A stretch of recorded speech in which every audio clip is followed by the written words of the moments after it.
Good evening, everyone. This is Artist on Lockdown. I'm Sal Piacente, and welcome to my home. This is going to be a very interesting week, probably one of my favorite topics to talk about. And it's going to be a story, more or less a journey of how I started and what got me to the Rain Man stage show. So basically, what happened was when I was 13 years old. Now, some of this stuff is going to be a little repetitive because I addressed some of these in the last two shows. But what we're going to start with is the Card Monte. When I was 13 years old, my father showed me this scam. And he says, son, you're going to see this on the streets, but don't play it because it's a scam and you can't win. Well, sure enough, I learned it. I perfected it. I played with it in the schoolyards. And that's what started my interest on sleight of hand and pretty much magic. And then what happened was I got a book. Masters of Magic. This is the book. It's just a little magic book. My parents got it for me when I was about maybe 15 to 16. And in here, there's a chapter called The Amazing Memory Demonstration. So I read it and I practiced it.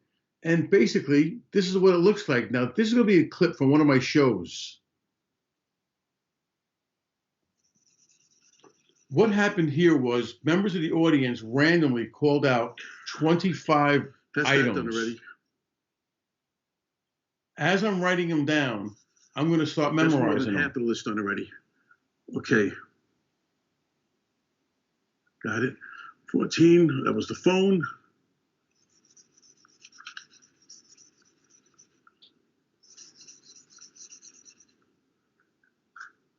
Okay. Okay, now I'm blocking up the other ones. As I'm memorizing these, to make sure there's no mistakes, I'm actually reviewing also the first column that I just erased. And now once I lock up the last 5, I know now I can recall all 25 items without any errors. For example, name a number 1 to 25. 16. 16 is highball glass. 7? 7 was lollipop. 11 is seashells. 25, that was pixel. 13 is grass. If you look at that list, I'm going to tell you everything you didn't name. You ready? So look at that list. We didn't say 1 that was bad. We didn't say 3 to cigar. We didn't say 4 tiger. We didn't say 5. That was a parachute. Look at number 6 on that list. That was lawnmower. We didn't say that. We didn't say 7 the lollipop. 8 was the boomerang. We didn't say that. 9 was fire. We didn't say that one. If we look at number 10, that was train. We didn't say that. 11 was seashells. We did call that one off. 12 was a star. We didn't say that. 13 was the grass. We didn't say that. 14 is phone. We didn't say that one. 15 is a package. We didn't say that. Highball glass. That was number 16. We didn't say that one. If we go to number 17 on that list, that was bike. We didn't say that. We didn't say cavity. 19 is cactus and Jupiter for number 20. We didn't say either one of those. 21 is the wonton. We didn't say that. 22 was the hippopotamus. We didn't say that. We didn't say television. 24 is Ohio. And 25 was pixel. We didn't say that one either. Is that correct? So that was pretty much the list demonstration. Hearing it one time, you know it as if you've known it your entire life. Well, I did that quite a bit. A very impressive demonstration. I've never had it done to me, so I lost the impact of what it's like to be, I don't want to say fooled, but to be impressed by that demonstration. And then another list that you could do is memorizing a book or a magazine. For example, this is another one of the demonstrations I do in my show. Right here, I'm handing out a recent magazine. I believe it was a Newsweek magazine. It has to be a weekly periodical, so I'll tell you one thing on people that don't page. think you've had it for a long What time. page are you looking at? 17. 17 is 16. That's one of the major features. That's called block party. It goes on page 16 to 17. What page are we looking at? 11? 11. 1 second let me think about that for 1 second. 11 is Tony from the block. And then it goes to page 10. You see a picture of the Trump's ex-communication director, Tony Scaramucci. What page are you looking at? Page 19, you see a picture of a Bitcoin. That's all. And then if you go to page 18, right next to that, that is the chief of the disruptor. You see a picture of Lubin. Anybody else? You can pass around to a page. Excuse me? 37. That is out of the past. You see a picture of a Mongolian herder right there. And then if you look at page 36, you're looking at 9 pictures on that page. The first picture you're looking at is, now let me turn away from the camera, because maybe you think I'm looking at it. The first picture is the Gangland Monastery. Then you see a picture of a train stop. After the train stop, you're going to see a picture of a man shearing sheep. Then you see technology creeping in. Then you see a picture of a herder. Then you're going to see a picture display of food. Then after the display of food, we're going to see a hunter. Then we're going to see a bird flying over an open roof. And the last picture is a gravel road.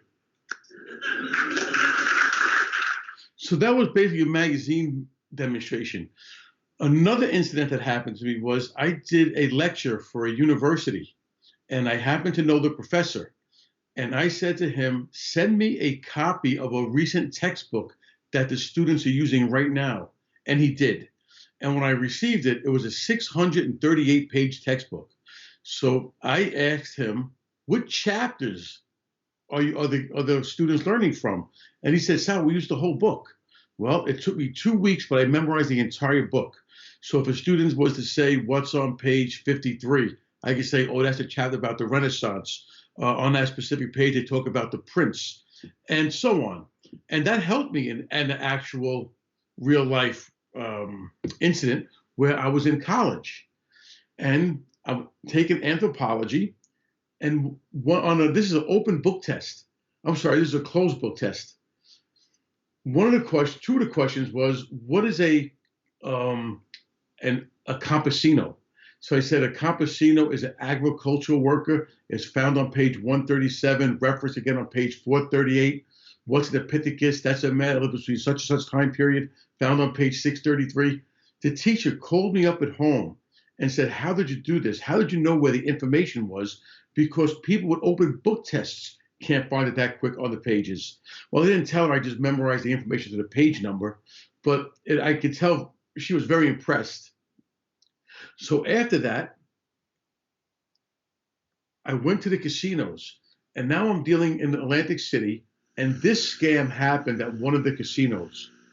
What happened here, you can actually see, this is the actual surveillance footage. It's older footage because obviously this happened in the mid-'80s. The player on the table is actually writing down the order of the cards because the dealer has to pick up the cards in a certain order.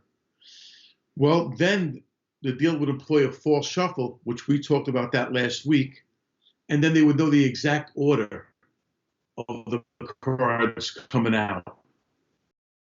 That demonstration, I said to myself, wow, if they could memorize that information, they would get rid of the evidence. As a matter of fact, a very knowledgeable surveillance vice president said to me, well, guess what? The only proof is confession when you could memorize that. But is it possible? Well, that started me on a memory kick, and I started purchasing everything I can on memory. Now my library consists of over 1,000 books just on memory. As a matter of fact, that's just part of my collection. So, and I have read every one of them cover to cover. Truthfully, most of the information is all the same, just different points of view, different perspectives. But it was possible to memorize the information. Then, since I'm in the casino business, and we talked about memorizing the cards, this happened in Macau. If you read the excerpt from that article, you can see in the second paragraph, the third line down, it talks about the dealer was taken to a unit where he was trained on how to remember the sequence of 10 cards when shuffled. Now, for anyone who doesn't know Baccarat, if you can memorize 10 cards, you have one guaranteed winner. And Baccarat is a game where people bet the biggest. As a matter of fact, if you read the very bottom line, when that dealer got caught, he had $600,000 in his bank account when they caught him, and he only received 20%. So let's look at how he did that. This is a video from an article that we recently put out about what memory has to do with game protection. This is how the dealer in the article conducted the scam or perpetrated the scam. Right there, the dealer is memorizing the cards.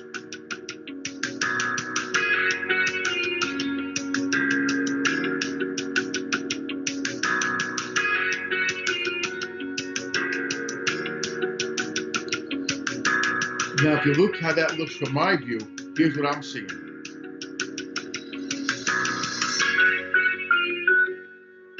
Four-zero ace 20860005. And the last three was a Jack, Queen, 5, red.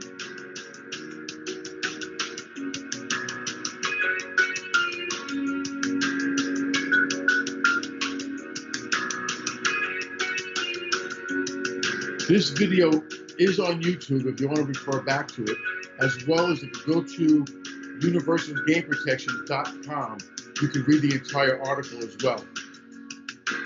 If you notice right here, the 3 key cards just came out. Now the dealer and the players know the exact order of the cards that are about to be dealt, and they know exactly which hand is going to win. In this case, it's going to be the player with a natural. In Baccarat, 10 Jack, Queen, Kings are zeros, and a natural is an 8 or 9. So the player now has a natural with a 0 and 8 and wins. So in this video right here, the house just lost 2,000 with one player betting.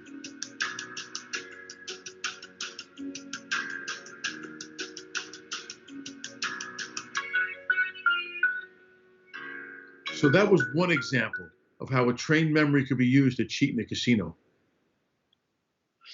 Then I learned about computers, about playing blackjack. For example, the top pair of boots is called a perfect strategy computer. It's called a Casey or a David.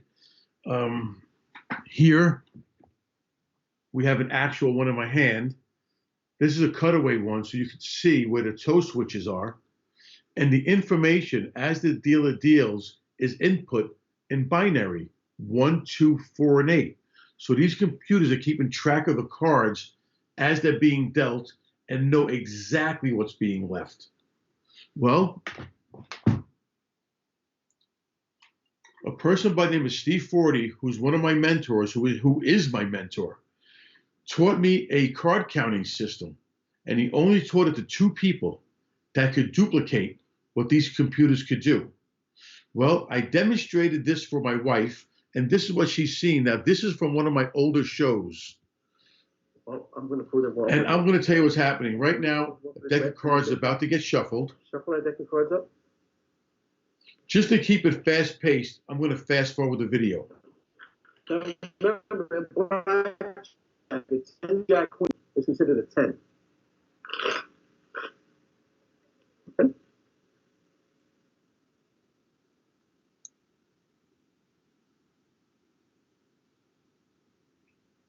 Now, if you have any questions, please post them in the comment, and I'll address all the questions at the end of this presentation.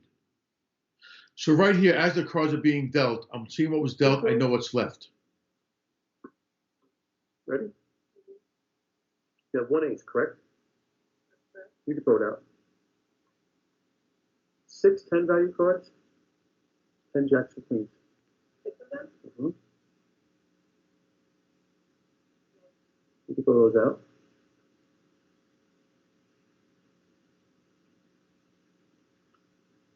You have 1 9, 1 8, 1 7, 1 8, 1 7.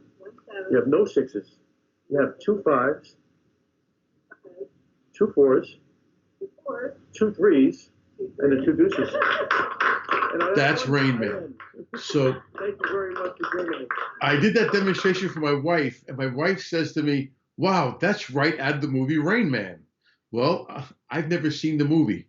So I went to watch the movie, and when I watched it, there was one clip or one scene in this movie where the 2 brothers, Dustin Hoffman and Tom Cruise, well, when Tom Cruise realizes his brother has this amazing memory because he's a savant, he starts turning cards over real rapidly. And then he asks his brother, Raymond, what's left? And Raymond says 2 9s, 1 jack, 3 8s, 1 7, and knows them perfectly. Well, when I saw that movie, obviously I became a major fan of that movie. Needless to say, just like my book collection, I started building up a Rain Man collection. And I have pretty much everything that you possibly can have from that movie. Well, it didn't end there. Was there really a Rain Man? So I found out, yes, there is. Kim Peek. He lived in Salt Lake City, Utah. Well, I had to meet him. When I train casinos, I do quite a bit of traveling. So One time I was flying through Salt Lake City. Now, I don't know if you're religious or if you believe in God out there, but believe me, this made me a believer because God definitely intervened in my life on this situation. I told my wife that when I fly back through Salt Lake City, I am going to stay here in Salt Lake until I meet this individual. I know he likes to go to the library quite a bit. So first I'll start there and then I'll just start finding out where he is and I will meet him. Well, my wife says to me, well, I'll see you when you get home. We hang up the phone and he walks on my plane. When he walked on my plane, I couldn't believe it. I get out of my seat, I meet him and his father, Fran. I said to Fran, I've always wanted to meet you and your son. He says to me, well, where do you live? I said, I live in Florence, Kentucky. Kim Peek turns around and goes on this whole rant about Florence, Kentucky. 275 is your major highway that does a loop. Highway 71, 75 are your major highways. The area code is 60, now it's 859, used to be 606. My radio stations, my local television stations knew everything. Then he did that with everybody around him. That was it. Now I'm amazed. So I said to his father, I would love to see you and your son again and take you to dinner. Is it possible? He says to me, Sal, whenever you're in Salt Lake City, please let us know. I said, Mr. Peek, that's not the question. When are you free? He says, well, we get back on Thursday. I said, I'll tell you what, I'll come back on Saturday. He says, fine. Came home. Me and my wife made airline reservations. We flew to Salt Lake City that Friday, had dinner with Fran and Kim that Saturday, and became dear friends. And I pretty much spoke with him on the phone every day till the day he died. I would love to tell you more stories about him, what his capabilities were, but I will tell you one thing. When Dustin Hoffman met him, Dustin Hoffman told Barry Morrow, I can't even act or pretend to do what this guy could do for real. It was amazing. So, matter of fact, in that shot, that is the actual Oscar from the movie. That Barry Morrow gave Kim Peek his Oscar and said, Kim, you deserve this more than anyone. And Kim went around and did lectures. Now, obviously, he was a savant. So you couldn't have regular conversations, and he would babble a lot. But everything he said, he knew. Everything he read, he retained 98% of it for life. It was just amazing. Again, if you want to see a real interesting documentary on him, go to YouTube and look up The Real Rain Man. So to me, once I met him, now I'm like, this is amazing. Are there other people out there like him? And there are other savants that I was able to meet. But through him, I met Barry Morrow. He's the writer of the movie. And I got to hear his story, how he wrote Rain Man, and the story behind the institution. Kim was never in an institution. That's a story in itself with another savant. So through Barry, I learned quite a bit. As a matter of fact, one of my most favorite moments that I have is right there of me doing the Rain Man effect for the writer of the movie Rain Man. Through Barry Morrow, I met Dr. Daryl Treffert, who's the leading authority on savants. He believes the same thing I do. We all have this capability in us. We just haven't tapped into it yet. That's one of the articles that you can look up online. There's a savant in you by Dr. Daryl Treffert. And through him, I was able to meet other savants. One major, I don't want to say demonstration because they're not show people, but one of the abilities they have is calendar calculating. You can give a lot of savants any day, any century, and they'll tell you what day of the week it was. Well, when I looked up to see how it was done, this is what I came across. This is a mathematical explanation of how to calculate a calendar. To calculate the day of the week for a particular date, you must first find the total number of days between now and then. Divide by 7. If the remainder is 0, it will be the same weekday as today. If the remainder is 1, it will be 1 weekday later. Even with a calculator, it takes time. So that is a lot of calculating. Is it possible for an average person to do it? Absolutely. This is another clip from my show. what they could do. For example, if you don't mind me asking, Jim, when is your birthday? What month? May what? If you don't mind me asking, what year? 63. That was a Monday. When you turn 100, that's going to be on a Sunday. But you can look it up. You were born on a Monday. Does anybody else know what day they were born on, or want to know what day they were born on? July 9th? That's my birthday. It really is my birthday. Coincidence. 1993? That was a Wednesday. You can look it up. Yeah. November 17th, 98. That was a Tuesday. Yeah. Hang on, 4. That was what? March? No. April. April what? 20th. 88. Wednesday. Correct? Yeah. Anybody else? Any century? Yes. July 28th, 63. That was a Sunday as well. June 12th, 81. Friday. Yeah. That was a Wednesday. Oh, I don't even know what today's date is, to be honest. I don't even know what today's date is. We just have a plane, but hang on one second. December 18th. So hang on, December 18th, 1996. Tomorrow, I'm thinking today, you're right, we're forming today. So December 19th, 93, correct? 96. That was a Thursday. You can look it up. You see them, right? If you remember. Anybody else? Oh, if you're taking out your phone, well, what do you calculate a second? March 26, 1958. 58. That was a Wednesday as well. October 20th, 95. October 20, 1995. That was a Friday. Correct? Yeah. Yeah. Hang on. January 8th, 2013. Tuesday. So that was the calendar calculating. Now, obviously, I am not figuring out how many days it was from today into the days they gave me. How I do it is a lot different. Now, when you ask Kim Peek or you ask Elizabeth Catlin, who's another savant, they call it a birthday girl, as a matter of fact, they can't explain how to do it. They say they just see it.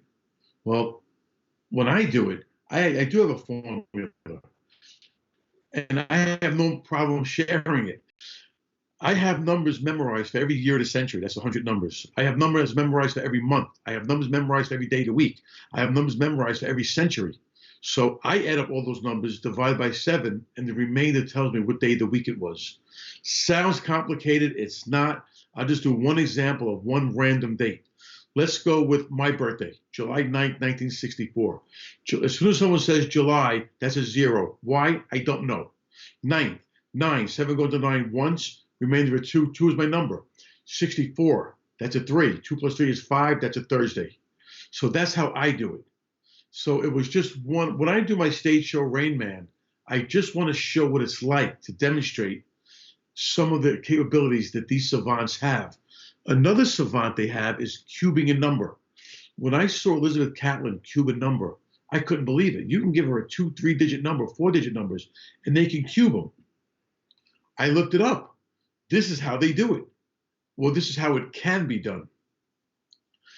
You can see the math involved in this one is no joke. And to show you how that looks on stage as well, this is me cubing a number in my stage show. Name a 2-digit number. 64. Go 64 times 64 times 64, and you're looking at 262,144. Yeah. Anybody else? Name a 2-digit number. 2-digit number? 89. Go 89 times 89 times 89. You're looking at, hang on one second. 704,969. Anybody else? 2-digit number? 73. 73 cubed is 389,017.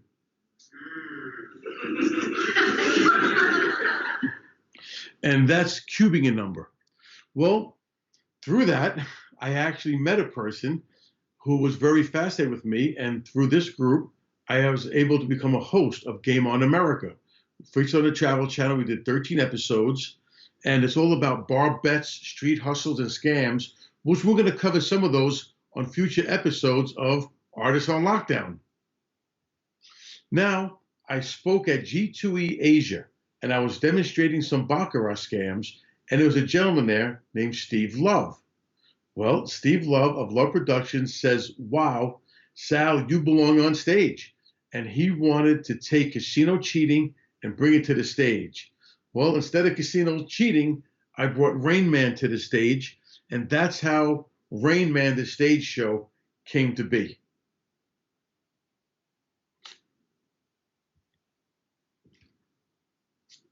And now, I hope everybody enjoyed that.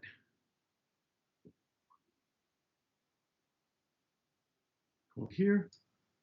And believe me, it's a capability we all have in us. Every single one of us can do everything you're going to see. There are a lot more demonstrations that I do in the show that I didn't get a chance to go here. But if anybody wants to see more, please just write in, email me, and I'll be more than happy to address anything that you want to see. Well, I want to, any questions at all?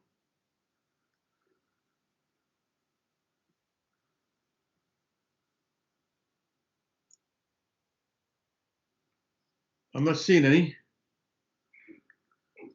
So I guess I did a good job explaining it. Or you're sleeping or you're speechless. I'm going to say speechless because if I can't see you, I'll build up my own ego. Well, guess what? I hope everybody enjoyed it this week. Please stay safe, stay healthy, stay home. And again, look forward to seeing you next week on Artists on Lockdown. Thank you for having me, Steve. Thank you for letting me be here. And all of you, thank you for watching, because I wouldn't be here without you. Thank you so much. Have a good night.